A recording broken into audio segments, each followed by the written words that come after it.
You work tirelessly, you struggle, yet few listen. Few respect you, few take you seriously. Pay attention. The gravest mistake most make about power is thinking it comes from truth. It does not. Power originates from perception. I learned this not in books, but in courts, in palaces, and among the remnants of men who believed their honesty would shield them. People do not follow reality. They follow what they perceive to be real. You may be intelligent, disciplined, skilled, and virtuous. Yet if these qualities go unnoticed, they might as well not exist. A hidden strength is indistinguishable from weakness. An invisible value is treated as worthlessness. I have witnessed men of modest skill command rooms simply because they appeared commanding. I have seen capable men fade into obscurity because they looked ordinary. The difference was never substance, it was appearance. Perception is the currency through which influence flows. When people look at you, they decide your worth before you speak. They gauge your authority before you act. They measure your significance not by your possessions, but by the signals you project. Once that judgment is formed, reversing it becomes difficult, often impossible. This is why rulers wear symbols of wealth. This is why thrones are elevated. This is why palaces are expansive even when the treasury is sparse. The public must witness power before they obey it.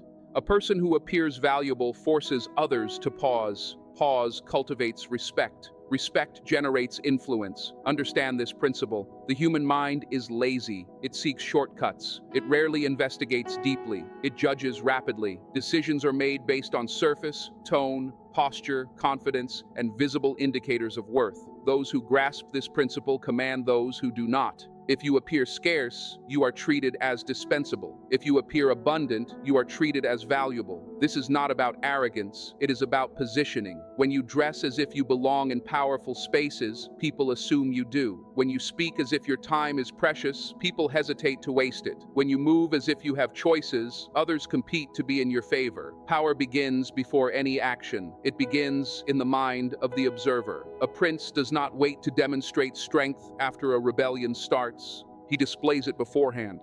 Rebellion is suppressed before it forms. You must project value before the world decides you lack it. Many believe humility earns respect. This is a comforting myth told to keep the compliant quiet. Humility often invites exploitation. Visibility earns authority. The world respects what seems rare, costly, and difficult to access. It ignores what appears common, cheap, and eager. When you understate yourself, the world does not thank you, it takes advantage. When you conceal ambition, others step over you. When you appear cheap, you invite dismissal. I share this not to corrupt, but to prepare you. People do not ask your worth. They infer it from your clothes, your silence, your boundaries, your refusal to chase approval, your ability to walk away. These are signals, and signals generate perception. Perception is not deception, it is strategy. A ruler who appears weak invites challenge even if he is strong. A ruler who appears strong deters challenge even if he is weak. In both cases, perception shapes the outcome before reality intervenes. The same applies to you. If you look uncertain, people doubt you. If you look inexpensive, they negotiate you down. If you look desperate, they delay you. If you appear confident and costly, they adjust themselves to your presence. Those who master perception ascend faster than those who master skill alone. Skill without perception is labor. Perception without skill is manipulation. Yet perception first opens the door through which skill may later pass. Never forget, people believe what they see consistently. Every encounter with you should reinforce value, authority, and composure. The world will treat you accordingly. Do not wait to be powerful to appear powerful. That approach is backwards. Appearing powerful is how power arrives. I have seen nations crumble because their leaders seemed weak. I have seen men rise because they looked untouchable long before they were. The world does not reward what is hidden. IT rewards what is displayed. Wealth is not power for what it can buy. Wealth is power for what it signals. Those who view money purely as a utility think like merchants, not rulers. A ruler understands that wealth speaks before it is spent. A man who is seen with resources appears to have options. A man with options cannot be cornered, and a man who cannot be cornered commands respect without demanding it. I have seen this truth repeatedly. Two men may have identical amounts of gold, yet only one is feared. Why? Because one conceals wealth while the other allows it to be seen selectively to shape opinion. Visibility transforms money from a private asset into a public tool. People do not measure wealth in numbers. They measure it in symbols. A man who looks capable of spending freely appears secure. Security generates confidence. Confidence creates authority. Authority invites cooperation, compliance, and alliance. This chain begins not with money itself, but with the message money sends. This is why outward appearances of wealth often outweigh its reality. A hidden treasury does nothing for reputation. Gold unseen inspires no loyalty, but a deliberate display fosters belief, and belief guides behavior. Those who ignore this usually pay the price. Consider how people treat someone they believe to be wealthy. They listen more attentively, they negotiate differently, they offer better opportunities, they forgive errors more readily, they assume competence before proof. Wealth acts as social armor, deflecting doubt before it forms. Contrast this with someone perceived as poor. That person must validate everything. Their ideas are questioned. Confidence is mistaken for arrogance. Ambition is labeled unrealistic, not because the person lacks value, but because signals suggest limitation. This is why wealth is never neutral. It reshapes social dynamics the moment it is perceived. I do not counsel reckless spending. That is the error of fools. I counsel strategic signaling. The wise understand every visible expense conveys a message. Spend where it is noticed. Withhold where it is irrelevant. A prince who refuses to display wealth appears unstable. Allies doubt him, enemies test him, subjects lose faith. Even if finances are sound, absence of visible abundance breeds suspicion. The same law governs modern life. If you appear financially constrained, others assume you lack leverage. If you appear comfortable, they assume you have alternatives. Alternatives are power. Wealth is thus not merely a survival tool. It is a language of dominance. Those fluent in it rarely need to speak. People often advise keeping money private. That advice benefits the already powerful. Visibility threatens hierarchies.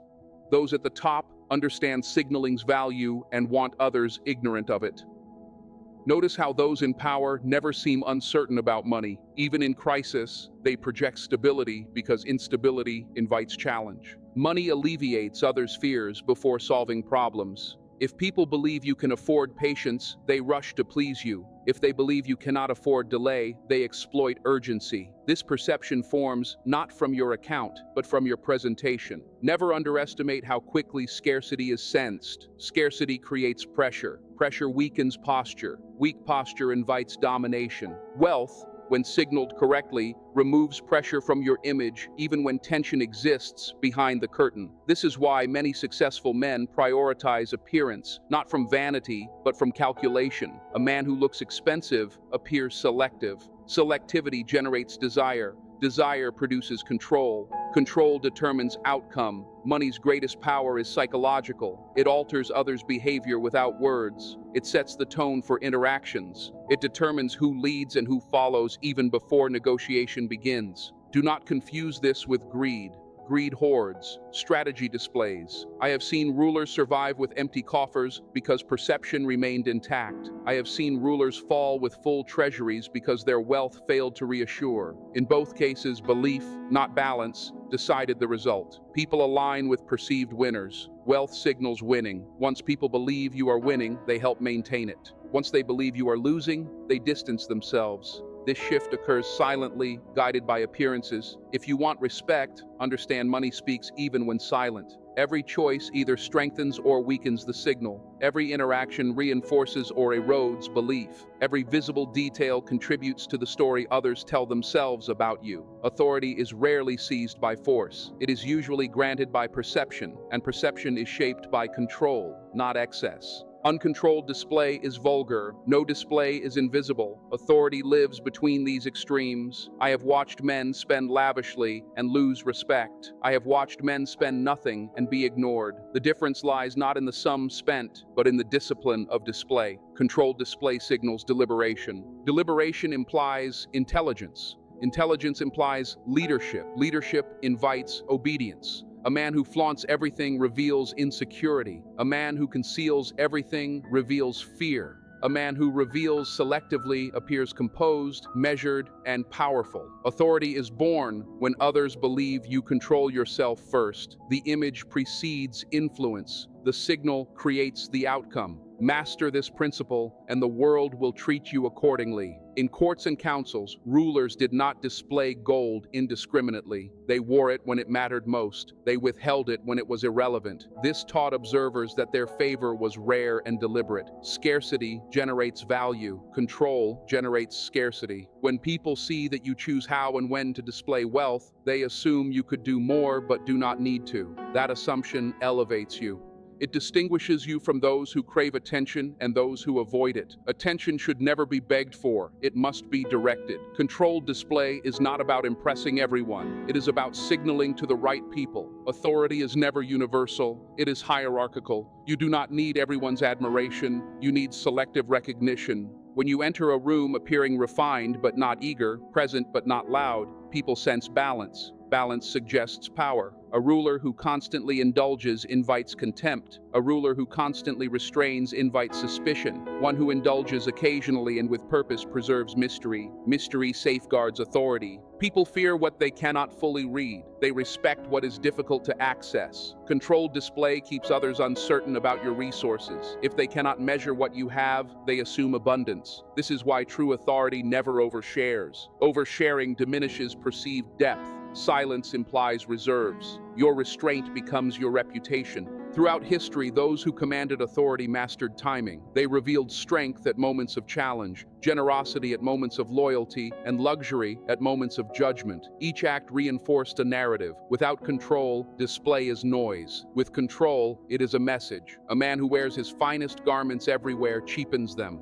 A man who reserves them for crucial moments elevates their impact. The same object produces a different effect based on context. Authority is not created by objects. It is created by the circumstances in which they appear. Context is power. When people associate you with quality, precision, and intention, they begin to defer without being instructed. Deference is the purest form of authority because it is voluntary. No command is stronger than one that does not need to be spoken. Controlled display trains others how to behave toward you. It sets expectations. It establishes boundaries. It communicates standards without explanation. Those who lack authority must justify themselves. Those who command authority allow others to adjust. Every visible choice signals what you tolerate. When you accept cheapness in your presentation, others offer cheap respect. When you maintain high standards in what you reveal, others rise to meet them or remove themselves. Authority simplifies relationships. People either align with it or retreat. Do not confuse restraint with humility. Humility lowers posture, restraint elevates it. One invites pity, the other curiosity. In political life, leaders who managed their image survived longer than those who relied on force alone. Force depletes resources. Authority conserves them. When authority exists, effort decreases. When authority is absent, effort multiplies. This is why controlled display is an investment. It reduces friction, diminishes resistance, and preempts conflict by shaping expectations. People rarely challenge those they believe stand above them. Controlled display quietly positions you above the threshold of confrontation. Never rush to prove yourself. Proof is demanded only by those without authority. Allow your selective signals to speak on your behalf. Reveal everything, and you leave nothing for imagination. Reveal nothing, and you leave nothing to respect. Authority exists where imagination bridges what is seen and what is withheld. The most powerful men I have known were not the loudest or most extravagant. They were the most deliberate. Every appearance felt chosen. Every display seemed earned. Every absence was purposeful. Others adjusted around these men. Their tone softened. Their demands reduced. Their behavior changed. That is authority. Controlled display is not about wealth. It is about command. Wealth is a tool. Control is the conductor. When others sense you direct the image rather than react to it, they begin to respond as if you direct outcomes as well. Lack of money can be remedied. Lack of image destroys influence before correction is possible. Coins may return. Reputation rarely does. I have seen men survive empty treasuries, but never survive being perceived as inconsequential. Poverty of image is the state in which others assume you have no leverage. When people believe you have no leverage, they act without restraint. They interrupt, delay, dismiss, and negotiate harder. They take liberties they would never take with someone they respect.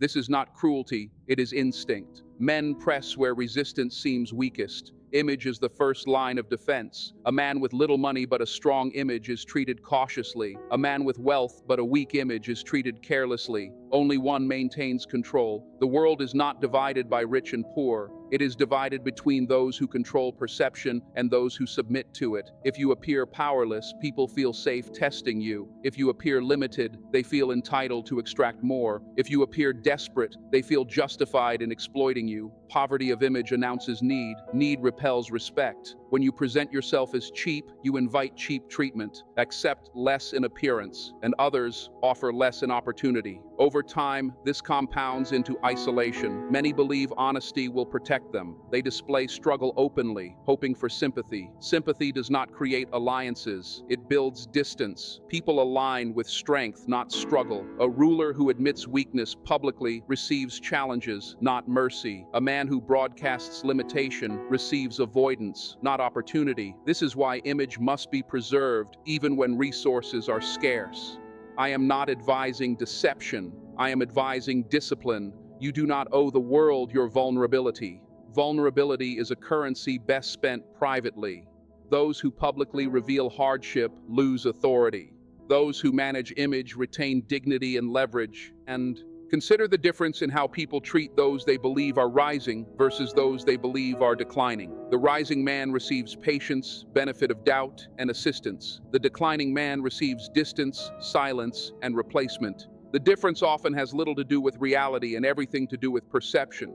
Poverty of image signals stagnation. Stagnation invites abandonment. Many capable men never advance because they signal limitation before it exists. They dress for survival, speak from scarcity, and move apologetically. Others sense this and adjust downward. Once that adjustment occurs, reversal becomes difficult. Image is momentum. Lose it, and you fight gravity. Leaders lose influence not because of lost resources, but because of fractured composure. When confidence cracks publicly, alliances weaken, respect thins, and authority evaporates. The same law governs every level of society. If people sense struggle, they withhold responsibility. If they sense stability, they entrust it. Trust generates access. Access generates advancement. You cannot climb while signaling collapse. Even in poverty, image can remain intact. History proves this. Exiled princes maintained dignity and returned to power. Impoverished nobles preserved status through restraint and mastery of appearance. Those who surrendered their image never recovered. Image does not require excess. It requires consistency. Cleanliness, order, control, confidence. These cost less than humiliation and yield far more. A man who maintains image during hardship earns silent respect. A man who abandons it invites erosion. The world respects those who maintain standards under pressure. Poverty of coin forces adaptation. Poverty of image removes options. Once people stop fearing your absence, your presence loses value. Once they stop respecting your standards, they stop offering opportunities. This erosion begins with how you present yourself during difficulty. Appear unaffected by struggle, and others assume resilience. Resilience attracts allies. Allies provide leverage. Leverage enables recovery. Appear overwhelmed, and others withdraw to protect themselves. This is neither kindness nor cruelty. It is survival. Never let external image mirror internal panic. Panic spreads, composure commands. Men follow those who appear capable of endurance. Image is a shield. Lose it, and every blow lands harder. This is why the poor often remain poor, while the powerful recover from collapse. The powerful protect perception even when reality falters. The poor surrender perception immediately and lose both. If you must choose, sacrifice comfort before image. Comfort is fleeting, image compounds. Those who grasp this endure hardship without being diminished. Those who do not are crushed before rising. Power does not wait for permission. Respect does not arrive through honesty alone. The world does not reward mere truth. It rewards what is believed. Perception becomes power when consistent. Wealth becomes authority when signaled, not squandered. Display becomes dominance when controlled. Survival depends not on possessions but on how you are perceived.